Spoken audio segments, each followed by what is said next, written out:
Hermano Carlos, ¿con qué idea o con qué doctrina está relacionada los siguientes términos en el Nuevo Testamento? Agorazo, hexagorazo, litrón, apolitrosis, que tiene la idea de comprar, de liberar, dejar a uno libre para uno mismo o para dejar ir.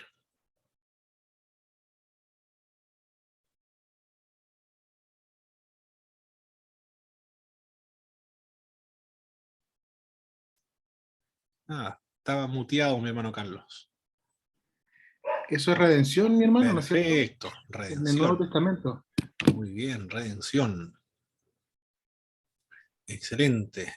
Hermano Gervasio,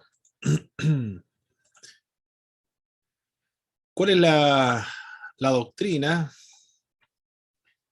que, que tiene la finalidad de destruir el pecado, unir al hombre con Dios?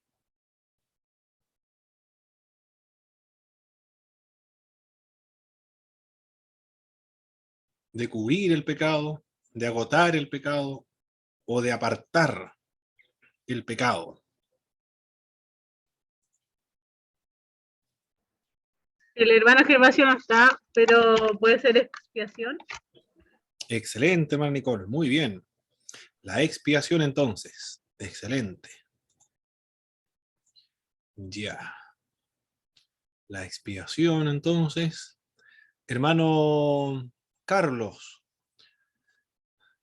aplacar la ira, ¿con qué doctrina está relacionada? La propiciación. Excelente, la propiciación, muy bien. Viene de la tapa o la cubierta del tabernáculo de reunión que se llamaba propiciatorio, aplacar la ira. Y hermana Nicole, morir en el lugar de otro. ¿Cómo se conoce esa doctrina?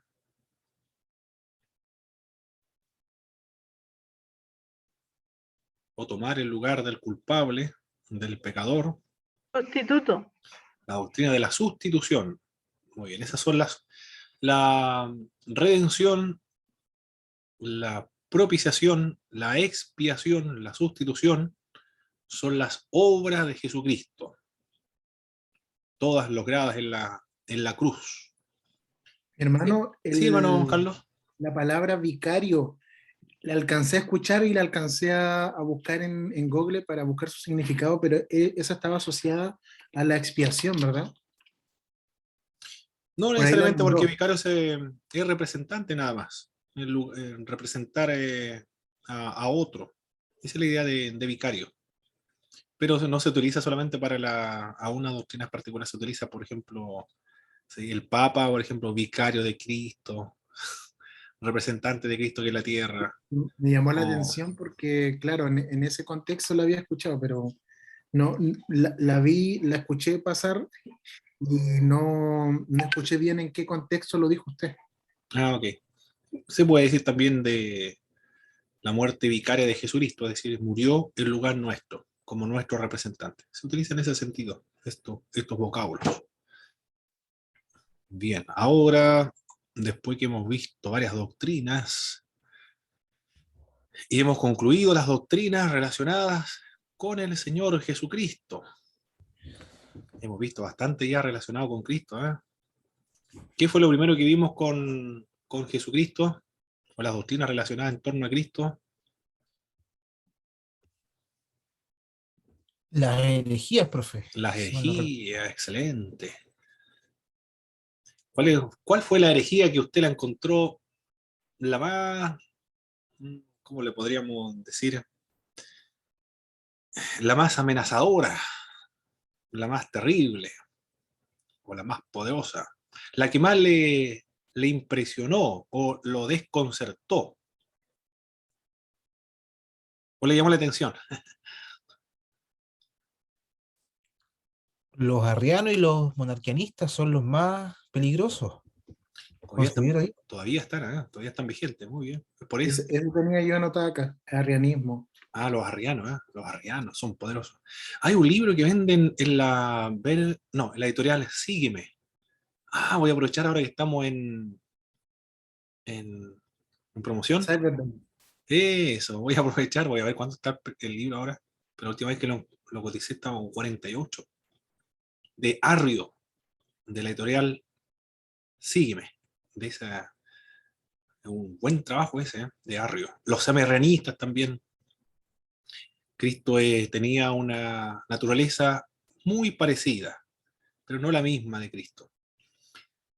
Todas esas herejías actualmente están representadas por los testigos de Jehová, que son arrianistas, los solo Jesús o los unitarios, que son los sabelianos, monarquianistas, modalistas, y lo de las raíces hebreas, o mesiánicos, o nazarenos, o judeos mesiánicos, neojudaizantes, tienen varios nombres estos grupos actuales que idolatran prácticamente al pueblo de Israel.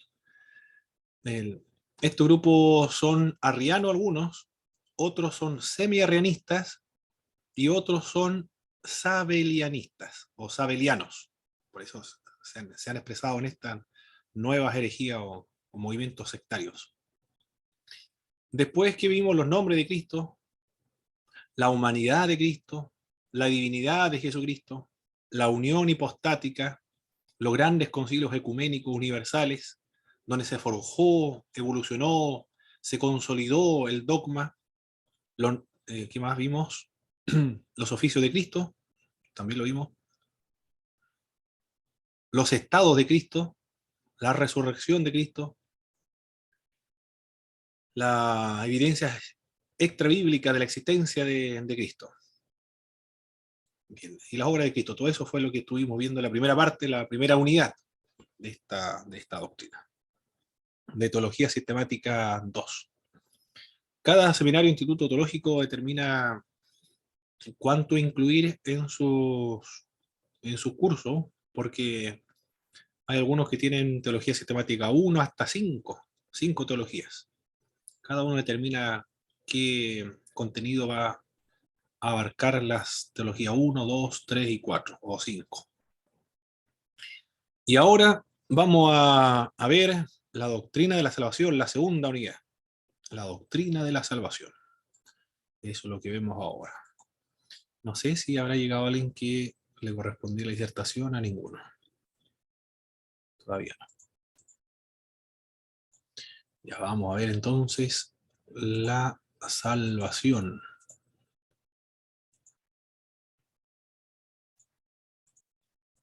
Aquí vamos.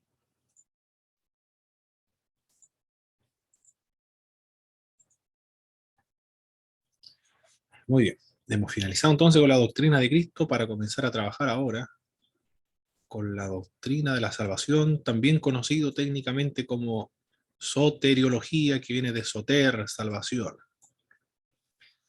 En el Antiguo Testamento hay varios nombres, varias palabras o vocablos que son traducidos al castellano como salvación. También se puede traducir como liberación. Por ejemplo, el vocablo yasa indica la liberación divina de los enemigos del pueblo de Israel. Liberación de parte de los egipcios, liberación también de los madianitas, o liberación de los filisteos, moabitas, amonitas, entre otros enemigos del pueblo de Dios en aquella época. Es una liberación material, política, una liberación nacional y también colectiva. En ocasiones significaba la liberación de pecados en el libro de Isaías 59:1. También Yasa entonces no solamente se utiliza o se refiere para hablar de la liberación de los enemigos, sino también de los pecados. Y raramente se refería a la liberación de la enfermedad, como en el caso del rey Ezequías.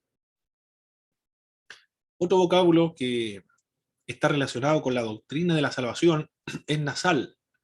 Sacar significa extraer o enviar o ser enviado o escapar. La liberación de los egipcios. David de Saúl, una liberación en ocasiones de todos los enemigos del pueblo de Dios. Yasa y nasal entonces prevalece la idea de la liberación de parte de los enemigos. En algunos casos del pecado o de la sanidad física que recibe una persona. Hay más vocablos relacionados con la doctrina de la salvación en el Antiguo Testamento. Estoy tomando mis apuntes del libro de Leo Garrett, Teología Sistemática, tomo 2, de la Casa Bautista de Publicaciones. La otra palabra son palat, ¿Qué escapar. era lo que, disculpe hermano, qué era lo que significaba nasal? No lo alcancé a ver. Nasal, lo retrocedemos otra vez. Ahí está. Sacar o extraer, enviar, en algunas ocasiones, ser enviado o escapar. Escapar o liberar de parte de los egipcios, por ejemplo, o David cuando huye de Saúl, y en ocasiones de la liberación de todos los enemigos. El vocablo yace y nasal siempre está relacionado con, o frecuentemente, mayoritariamente, con la liberación política, nacional, colectiva, en algunas excepciones de enfermedad física, del pecado. En muy pocas ocasiones, pero prevalece la idea de la liberación física, o política, o general. Otro vocablo que es utilizado para referirse a la salvación en el Antiguo Testamento es palat, escapar o librar. Se aplica especialmente a la liberación de los enemigos nuevamente y de las personas malignas. Observe cómo los vocablos hebreos están relacionados entre sí. La salvación es física, política, nacional, colectiva. Dios libera a aquellos que confían en Él, según su justicia divina, dice otras secciones del Antiguo Testamento. Malat, también escapar, librar, se utiliza para referirse a la liberación del remanente de Babilonia, efectuado por el Señor. Eso es lo que dice el profeta Isaías en el capítulo 46. O también de la muerte y de la debilidad. Son todas liberaciones aquí, como lo estamos viendo, nacionales, políticas, colectivas. Todos los vocablos que hemos venido analizando de la doctrina de salvación acá se traduce como escapar, salvar, librar.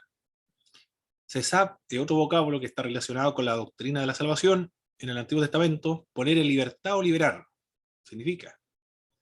Fue usado por Daniel en la liberación de los 3 jóvenes y a Daniel del foso de los leones. En cada una de estas ocasiones Dios los liberó. El vocablo hebreo que se utiliza es sesab. Al ver todos estos vocablos, al hacer un análisis de cada uno de estos vocablos y cómo se utiliza en los contextos en los cuales se usa, llega a la conclusión de que mayoritariamente o frecuentemente está relacionada siempre con la liberación nacional o colectiva, o de parte de los enemigos del pueblo de Dios. Y no es individualista, aunque en algunas ocasiones sí, una sanidad física y también el perdón de los pecados también incluye, pero con menor frecuencia. Resumen de la enseñanza entonces de la salvación en el Antiguo Testamento de acuerdo a estos textos o estas palabras o estos vocablos utilizados. El lenguaje de salvación y liberación apareció más frecuentemente en los profetas y en los escritos que en el Pentateuco. Los profetas, profetas mayores y menores y los escritos, el libro de los Salmos, entre otros, pero en el Pentateuco no aparece muy frecuentemente, aunque sí está, por ejemplo, la liberación de los egipcios. El uso más recurrente, el más frecuente, se refería a la liberación de los enemigos o de los peligros que sufría la nación o una persona, y liberación de los problemas que podría generarse en la nación. Con menor frecuencia se refiere a la salvación divina, como nosotros lo entendemos hoy, desde nuestra mentalidad o desde nuestro punto de vista evangélico basado en el Nuevo Testamento. Con menor frecuencia a la salvación divina del pecado o de la muerte. Es Jehová quien libera y es Él el Salvador. Eso es lo que enseña el Antiguo Testamento con respecto a esta doctrina de la salvación. Prevalece la idea entonces, Jehová es el que salva, el que libera, Él es el Salvador.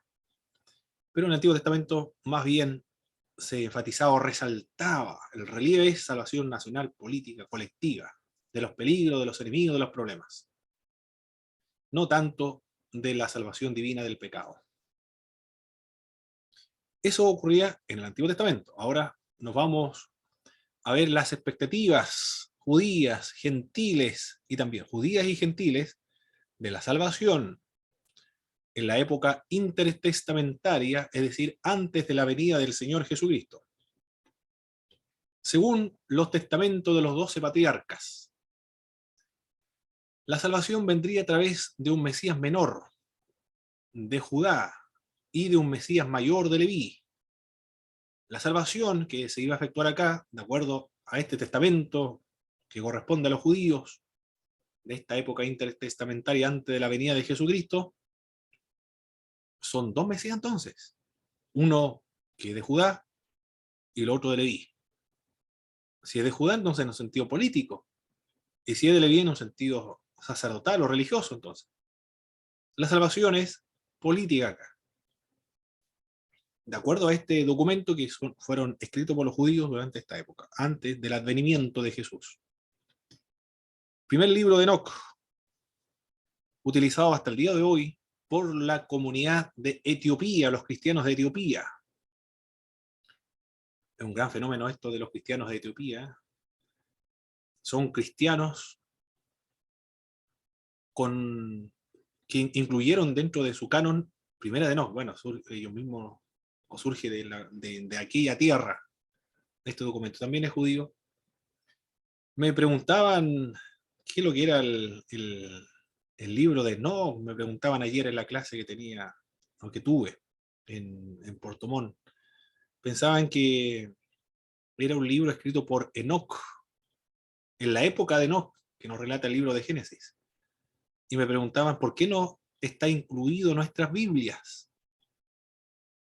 En otra oportunidad, alguien me dijo que el Señor le había revelado, no sé cómo, no me dijo cómo lo había revelado, pero dijo que el Señor le había mostrado que el libro de Enoc era un libro inspirado por el Espíritu Santo de Dios. Eso también me había comentado. Lo he escuchado. Bueno, ¿por qué no está el libro de Enoc en nuestras Biblias? ¿Por qué no lo reconocemos como inspirado por el Espíritu Santo de Dios? Porque se escribió en un libro en una época intertestamentaria donde no hay acción profética. Eso es lo primero. Es un libro pseudoepigráfico. ¿A qué se refiere esto? Lleva un seudónimo, Enoc. ¿Pero quién lo escribió? Lo escribió una persona anónima. Es como si alguien escribe un libro, por ejemplo. Yo escribo un libro y pongo un seudónimo. Juan Pérez, por ejemplo. Juan Pérez escribió el libro. Pero estoy utilizando un seudónimo nada más. Acá un anónimo escribe Enoc. Pero utiliza un seudónimo con otra finalidad. No para ocultar su identidad, sino para homenajear a un personaje de la antigüedad, como Enoc. Pero fue escrito en esa época intertestamentaria, no en la época de Enoc, con la finalidad de homenajear a este personaje histórico. No es el único, sino que también está la Asunción de Moisés, y no recuerdo, hay otros libros pseudoepigráficos, tanto del Antiguo Testamento como del Nuevo Testamento, que son cristianos, como por ejemplo el Evangelio de Pedro, el Evangelio de Judas, el Evangelio de Bernabé, el Evangelio de Tomás, el Evangelio de María Magdalena, entre otros. Son todos libros pseudoepigráficos, son anónimos, pero le atribuye la obra a apóstoles. Mire, ocurre también con Enoc acá en este punto.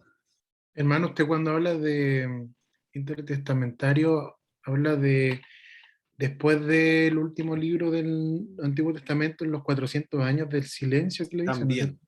También se conoce como los 400 años de silencio. Correcto, hermano Carlos. A ese periodo me refiero. ¿Por qué se conoce como el periodo de silencio? Porque Dios no habló. No hubo acción profética. Ningún profeta habló de parte de Dios. No sé si algún profeta habrá presumido de ser dirigido por Dios. Ese antecedente no lo tengo, no lo sé. No he leído en ninguna parte que alguien haya presumido de ser un profeta enviado por Dios durante la época intertestamentaria. Si es así, entonces ni siquiera alguien presumió de ser un profeta de Dios. Ese es el periodo de silencio. Durante ese periodo se escribió entonces Primera de Enoc.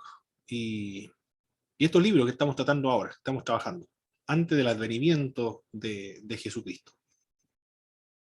Esas son las expectativas que tienen los judíos, uno que son en Jerusalén y el otro que son de Etiopía.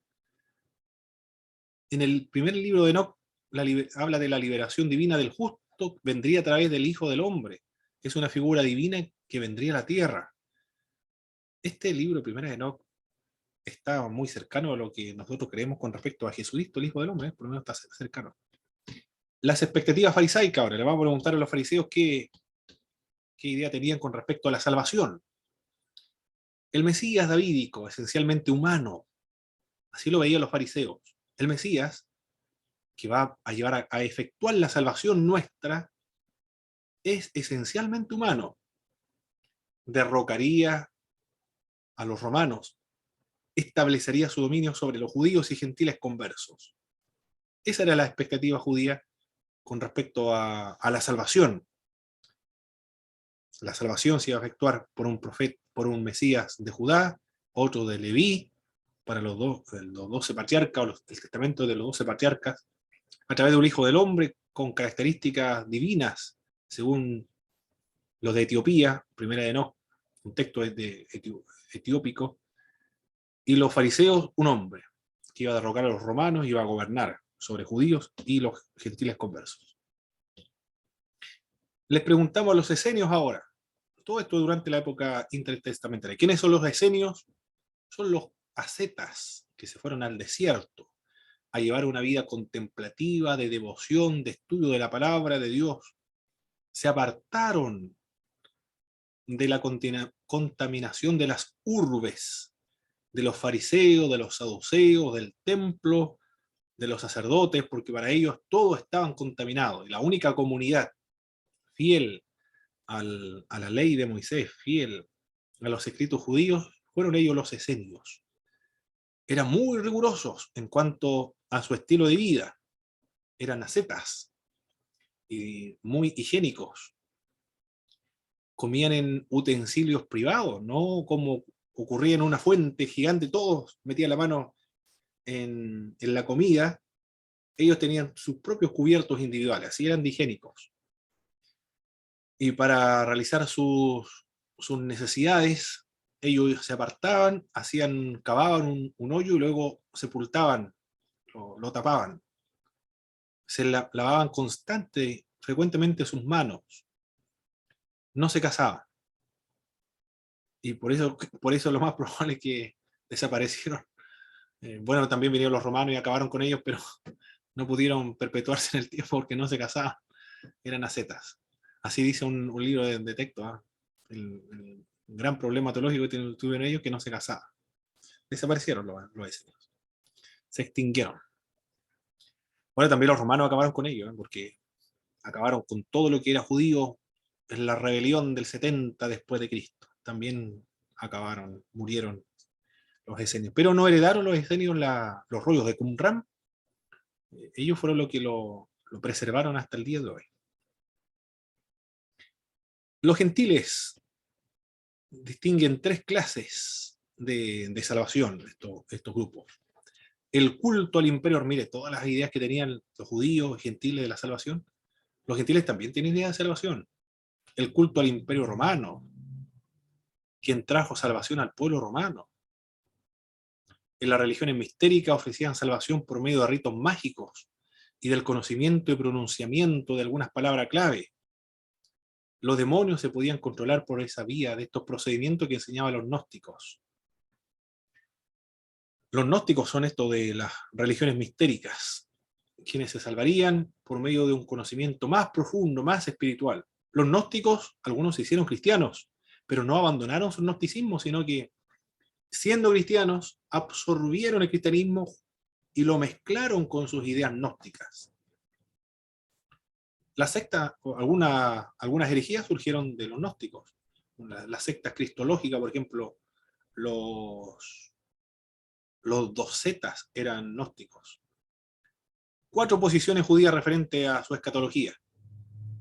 Utilizando el mismo texto, tenemos a los testamentos de los 12 patriarcas, los esenios, ¿quién más? Los fariseos, Primera de Enoc. Cada uno hablaba de la salvación que se iba a efectuar y cómo iba a ser y la obra que iba a realizar el Salvador. Cristo, el Mesías. Todos ellos erraron o apuntaron a un aspecto de la obra de este Mesías, de esta salvación. Alguno era político, religioso, casi divino, que vendría a la tierra. Eso lo comunicaba el Primera de Enoc. Otro, un humano nada más, que derrocaría a los romanos y llevaría a cabo un imperio judío sobre los gentiles conversos. Pero todos ellos apuntan a distintas perspectivas, facetas de la obra de Cristo, pero ninguno logró abarcar toda la obra de Cristo. Todos son judíos, todos tienen el mismo texto, y todos están haciendo escatología, es decir, desarrollando la doctrina de los últimos tiempos. Todos erraron, no fueron integrales. Esto nos ayuda a reflexionar, a pensar y a extraer una lección práctica. Este dato histórico con respecto a las escatologías cristianas nos ayuda a ser más tolerante, a ser menos dogmático, no ser tan fundamentalista o intolerante en cuanto a los sistemas escatológicos que tengan otros hermanos en la fe en Cristo, otras iglesias. Porque puede ser que sean premilenialista, pretribulacionista, post-tribulacionista, mesotribulacionista, amilenialista o postmilenialista. Son distintas escatologías. O escuelas de escatología, por ejemplo, para estudiar el libro de Apocalipsis. Pero como son escatologías, todos somos creyentes, todos somos sinceros, utilizamos el mismo texto, quizás estamos apuntando a una parte de la verdad, o un matiz de la verdad, algunas características de la verdad, pero no en su totalidad. Quizás cada uno tenga aspectos de la verdad de los asuntos que van a ocurrir en el futuro, porque cuando trabajamos temas de escatología estamos pisando en arena muy movediza, donde no hay certeza. Por eso que hay muchas explicaciones, muchas interpretaciones al libro de Apocalipsis. Eso nos enseña a ser un poco más cauto, a ser menos dogmático en estos temas de escatología. Pues lo vemos en la historia de los judíos al interpretar la salvación. Ya, eso es la salvación del Antiguo Testamento, entonces. Las expectativas judías y gentiles durante la época intertestamentaria, y ahora ya comenzamos a trabajar en el Nuevo Testamento, qué dice o qué enseña el Nuevo Testamento con respecto a la salvación. En el Nuevo Testamento, Marcos y Mateo, el idioma ahora es distinto. Estamos enfrentados a otro idioma. El idioma es el griego. Es traducido a veces como el vocablo que se va a emplear es sosai. Se traduce a veces como completar o sanar, antes que como salvar.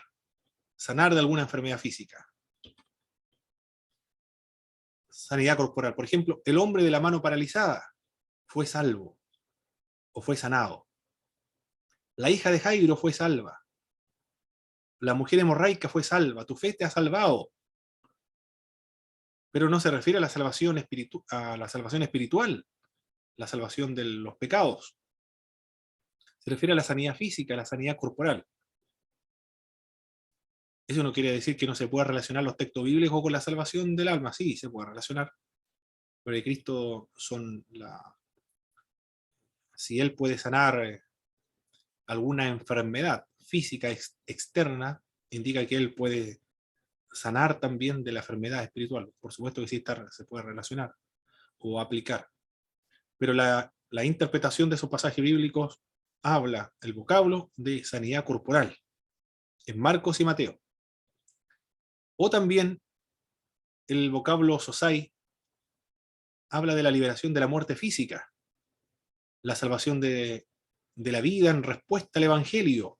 También todo esto en marco de la muerte física o de la salvación de la vida en respuesta al mensaje del Evangelio.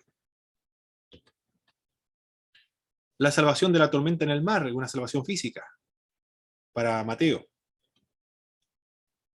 Lucas y Hechos. Bueno, Lucas, el que está escribiendo el libro de Hechos, también el Evangelio. Hermano Pablo, ¿Sí, hermana Nicole? con respecto a la frase tu fe te ha salvado, una vez escuché un mensaje que lo relacionaban a la salvación como tal. Del alma. Sí, Varios porque no pasajes. decía sanado, sino salvado. Bueno, Entonces, ¿qué puede decir usted al respecto? bueno, el vocablo que se usa ahí son sosai, y habla de la sanidad corporal, que se puede traducir como salvar, salvar de la enfermedad, de una salvación, de una sanidad física. No está relacionada ahí con la salvación del alma en ese contexto, Ya, en ese contexto en particular. Porque está hablando de la recuperación de la sanidad física a esa mujer. ya. Bueno, tampoco no puede, se puede descartar la posibilidad de la salvación espiritual. Eso pudo haber ocurrido posteriormente. O también se puede utilizar o como aplicación, por ejemplo, si Cristo tiene poder para salvar físicamente a una persona, también tiene poder para salvarlo espiritualmente. Ya. En Lucas y Hechos, la sanidad física del leproso, en Lucas. Todos estos son los vocablos sosai, viene de esotería, siempre el vocablo griego es sotería o soter cuando habla acerca de salvación. La salvación espiritual. Acá sí habla de la salvación espiritual. En Lucas capítulo 7, verso 50. De la mujer que ungió los pies de Jesucristo. En ese contexto en particular sí está hablando de la salvación espiritual o del pecado. En Hechos se utiliza para referirse al rescate del Mediterráneo. Fueron salvados. ¿Salvados de qué? De morir ahogados. Se fueron salvados. Para significar salud física. Y respecto de la salvación a los gentiles, ahí sí, el vocablo salvación se utiliza para referirse a la salvación espiritual o del alma. En Hechos capítulo 28, verso 28. El apóstol Pablo fue elegido para la salvación a los gentiles. Eso en Marcos, Mateo y Lucas y Hechos. Los vocablos que se utilizan ahora son sotería, salvación, sosein y soter.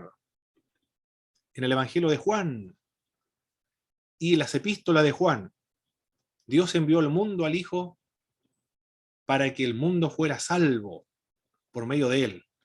Bueno, aquí está hablando acerca de la salvación espiritual y la salvación del alma. Pero también el vocablo se utiliza para referirse a la mejoría de Lázaro. Y Cristo se menciona como el soter, el salvador del mundo. Es decir, el que salva espiritualmente a los que creen en él.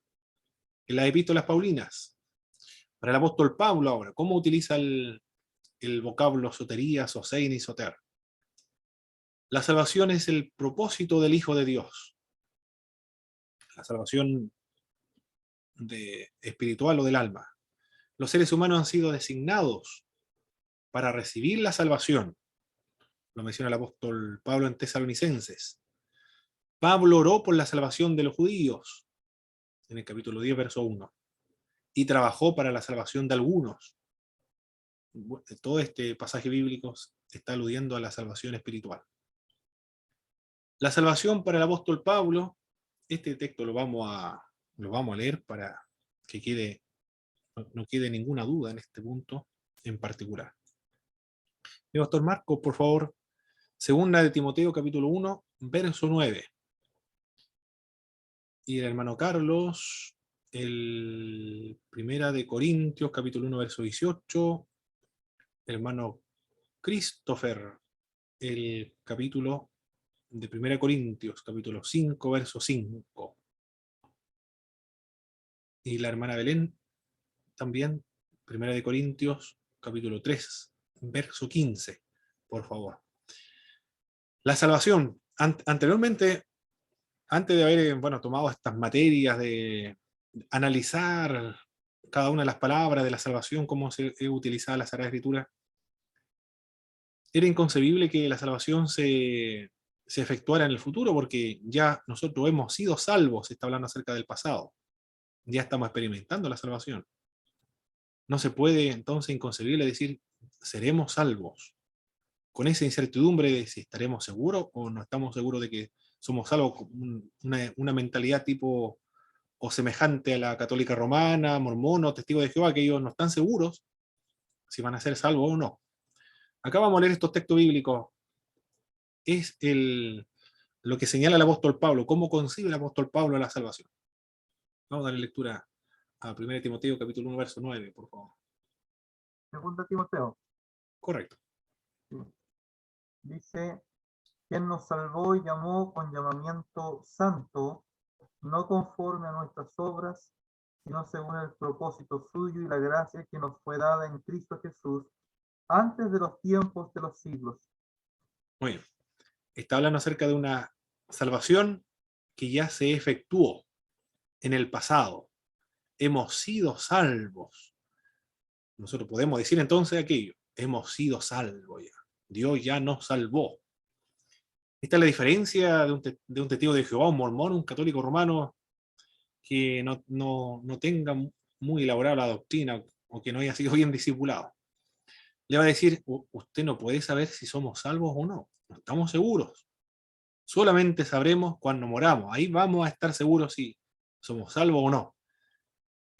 Estos grupos viven con esa incertidumbre de la salvación. Trabajan, pero no están seguros si trabajan en la obra, pero no están seguros si van a ser salvos o no. Y qué triste la experiencia de fe de estas personas. Acá nos está diciendo, hemos sido salvos. Y Juan dice, estas cosas os he escrito a vosotros para que sepáis que ya tenéis vida eterna. Es decir, ni siquiera se va a saber después que se muera. Conversa con cualquier católico, mormón, testigo de Jehová, le va a decir lo mismo. No están seguros si van a ser salvos. Acá es un acontecimiento que se efectuó ya en el pasado y fue ordenado ya desde antes de la fundación del mundo. Bueno, ahí entra otro tema de la predestinación que lo vamos a ver en las últimas presentaciones, vamos a trabajar con esa doctrina. Pero también la salvación es una experiencia presente. Eso dice el apóstol Pablo en 1 Corintios 1:18. Hermano Carlos, por favor. 1 Corintios capítulo 1 versículo 18 dice, porque la palabra de la cruz es locura a los que se pierden, pero a los que se salvan, esto es, a nosotros, es poder de Dios. Los que se salvan. Bueno, es más difícil ahí lo que se salvan. En el griego está en un tiempo que es presente. En castellano no existe el tiempo presente. En griego sí. Y en inglés también. Presente continuo. La mejor traducción al castellano es estamos siendo salvados. Hay que agregarle el verbo estai. El verbo ser y el verbo estar. Estamos siendo salvados.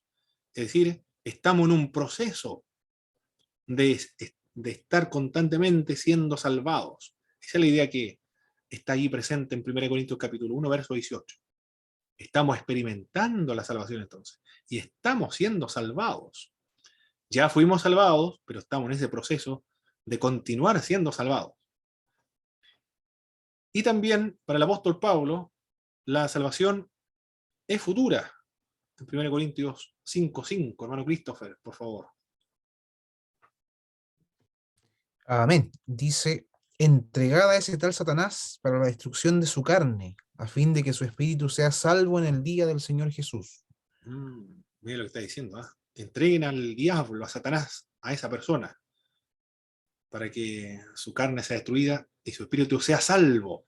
Está hablando acerca de una esperanza futura, de una salvación futura. Bueno, ahí habla acerca de una persona que se está portando mal en la iglesia, es un inmoral. Parece que Pablo le dice, se ha apartado de la congregación. El capítulo 3, verso 15, hermana Belén, por favor.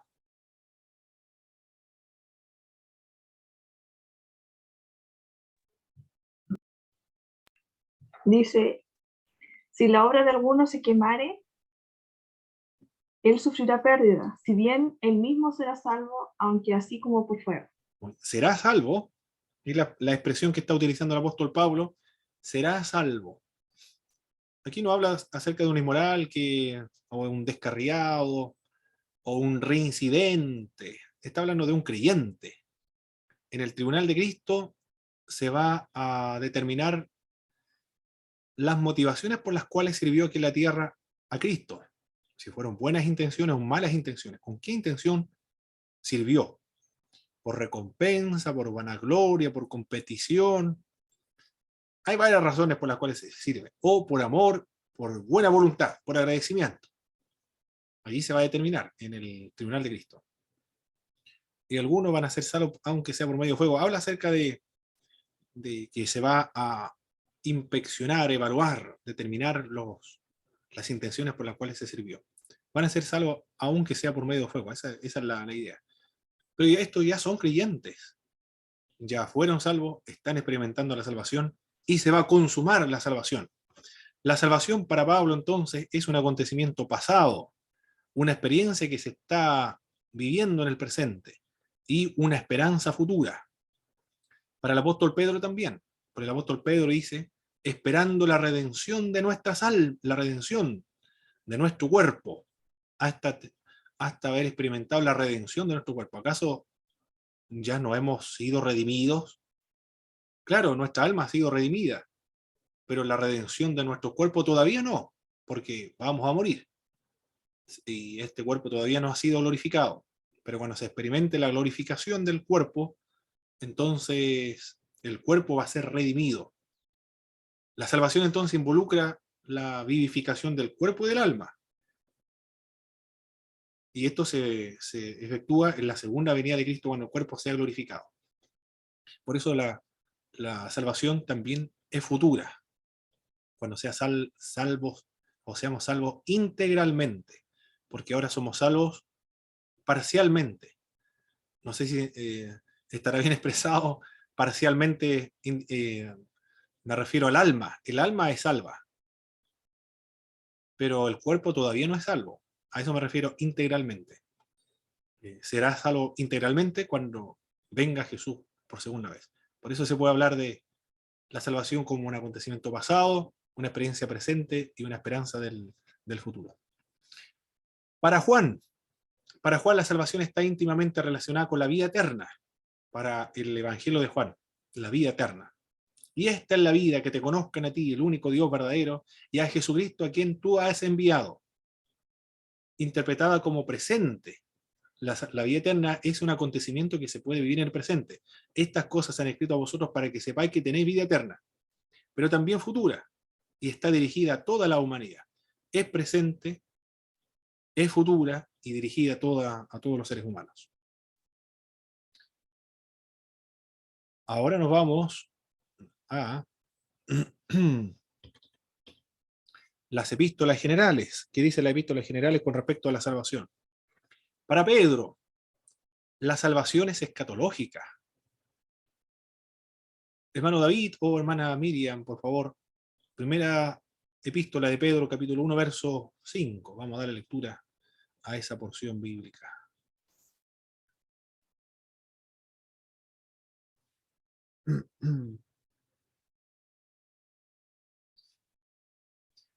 Mientras mi hermano busca esa parte de 1 Pedro 1:5. Bueno. Amén.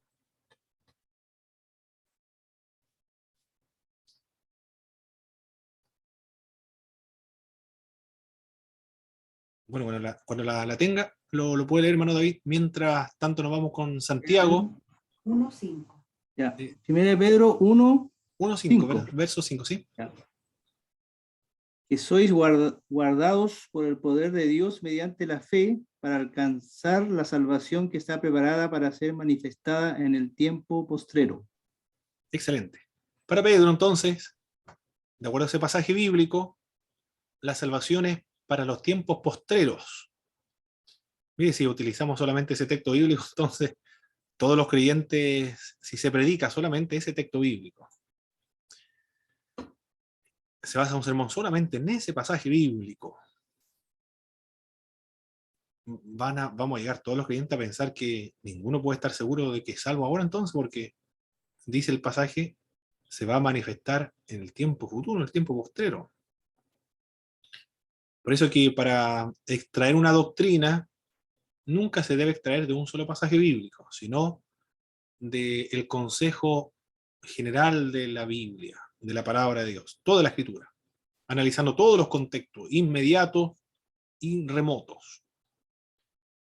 Ahí el apóstol Pablo está apuntando a la glorificación del cuerpo, a la segunda venida, a la salvación integral, porque también otros pasajes bíblicos hablan de que la salvación ya se ha efectuado. Juan también y Pablo dicen que la salvación ya se ha efectuado, se está efectuando, y también tiene su dimensión futura. Santiago pregunta, ¿se puede ser salvo por la fe sin las obras de la ley? Santiago está contrarrestando un grupo denominado los antinomianistas. ¿Quiénes son estos grupos antinomianistas? O esa es la explicación que se da, antinomianistas. Los que están sin ley, sin nomos ley, antinomianistas, están sin ley.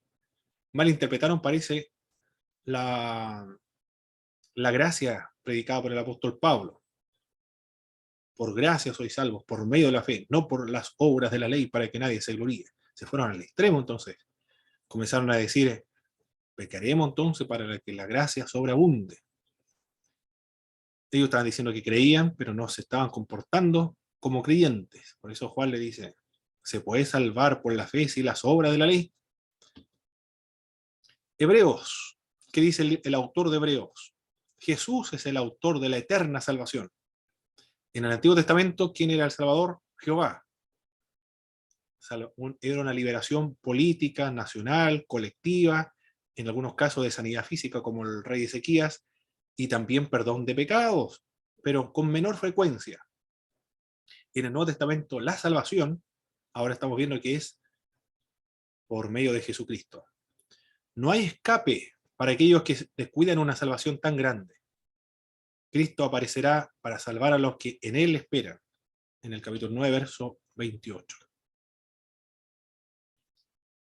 La palabra salvación es plenamente escatológica para el libro de Apocalipsis. Consiste en el perdón, en la victoria, la reivindicación del justo juicio de Dios.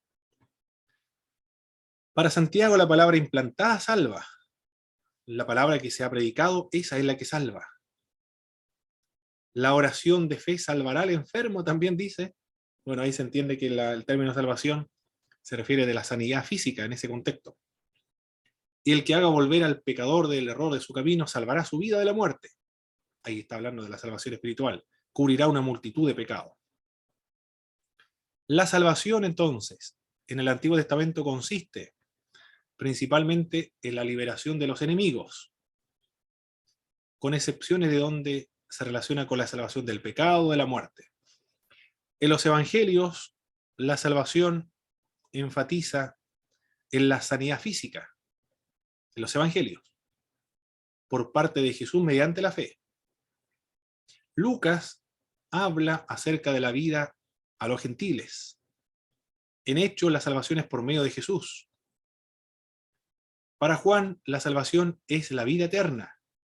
Se puede tener presente ahora, pero también tiene un aspecto futuro. Para Pablo, representa la salvación dimensiones pasadas, un acontecimiento presente, y también tiene su aspecto futuro. La salvación se asocia a la elección. los que fueron predestinados. Pero Dios quiere que todos se salven. No quiere salvar a uno y a otro condenarlo, sino que Dios quiere salvar a todos. En 1 de Pedro la salvación es escatológica. Cuando se revele nuestra salvación en los postreros tiempos, es escatológica para Pedro. En hebreo, Jesús es su pionero, el autor de la salvación. En Apocalipsis la salvación involucra la victoria y la reivindicación. Después de analizar todos estos vocablos bíblicos, tanto del Antiguo como del Nuevo Testamento, de los Evangelios, las epístolas generales de Pablo y Apocalipsis, se puede llegar a una conclusión. ¿Cuáles son la conclusión? La salvación tiene varios aspectos. Es un acontecimiento que ya aconteció en el pasado. Ahí están los textos bíblicos que lo justifican.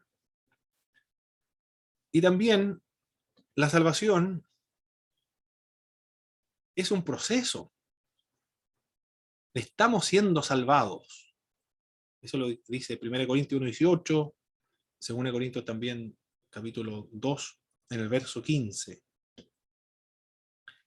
Pero también la salvación es una consumación que se va a efectuar en el futuro. Por lo tanto, los cristianos, de acuerdo al análisis de estos pasajes bíblicos, los cristianos podemos afirmar que hemos sido salvados, estamos siendo salvados y seremos salvados. Podemos hablar de la salvación como un esquema de 4 partes. Salvación del placer del pecado, que tiene que ver con la regeneración. La salvación del castigo del pecado, que tiene que ver con la justificación, arrepentimiento y con fe, o por medio de la fe. Hemos sido salvados del poder del pecado, que tiene que ver con la santificación. Hemos sido salvados también de la presencia del pecado, que tiene que ver con la glorificación. Toda esta doctrina lo vamos a ver después de esta presentación, la próxima semana. La salvación comprende la totalidad de la persona. La salvación involucra el cuerpo, algo que todavía no se ha efectuado. Involucra los afectos, algo que sí se está efectuando. El intelecto ya se ha efectuado y se sigue efectuando. La salvación de la memoria, de la voluntad, todos esos elementos del ser humano están incluidos dentro de esta obra de la salvación. Muy bien. Eso era lo que teníamos que ver entonces en esta parte de la doctrina de la salvación. Bueno, vamos a hacer algunas preguntas antes de concluir.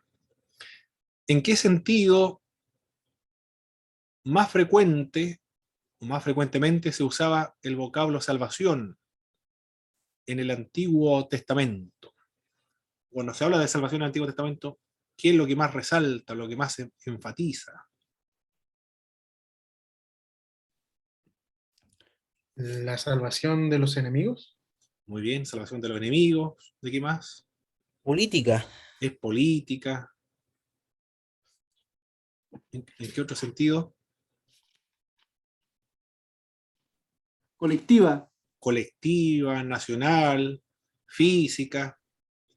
Con menor frecuencia, la salvación también habla de qué, pero con menor frecuencia, o se relaciona con qué, Con la Espiritual. liberación de los pecados. con la liberación de los pecados. Se menciona igual, pero con menor frecuencia. Y sanidad física. Perfecto. Bueno, ya lo dijimos ya. Para Juan, para el Evangelio de Juan, lo dijimos, no está la presentación, pero para Juan, la salvación, ¿con qué se relaciona el Evangelio de Juan? Con la vida eterna. Excelente, la vida eterna. Bien. Lo menciona una y otra vez. La vida eterna. Estas cosas han escrito a vosotros para que sepáis que tenéis vida eterna. Y la vida eterna es una es una experiencia que puede ocurrir en qué momento de la vida, o cómo es interpretada esta vida eterna para Juan.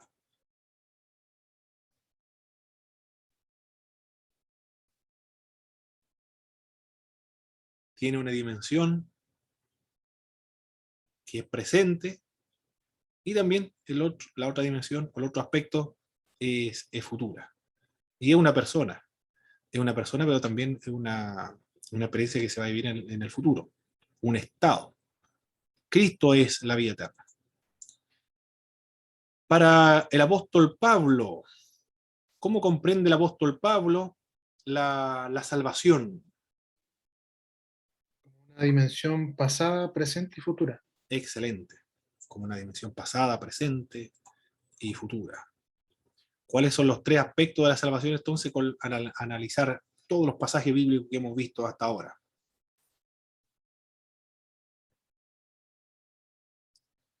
Nosotros podemos decir que, Es un acontecimiento pasado, muy bien, un proceso también, perfecto, una consumación futura. y se va a consumar en el futuro, ¿eh? Podemos decir entonces con certeza, después de haber visto los pasajes bíblicos, que fuimos salvos, estamos siendo salvados y seremos salvos. Yo anteriormente esto era inconcebible de seremos salvos en el futuro, como si ya no estuviésemos seguros, pero que es lo que menciona la Biblia. Una parte de la salvación se refiere a la salvación integral, que todavía no experimentamos la salvación del cuerpo físico. Muy bien, mis hermanos, mis hermanas igual. ¿Algún aporte, algún comentario de las lecturas que han hecho con su libro? De Weinegruden me parece mucho que tenían que haber leído para entregar su informe de lectura. O algún comentario de lo que hemos visto en clase también.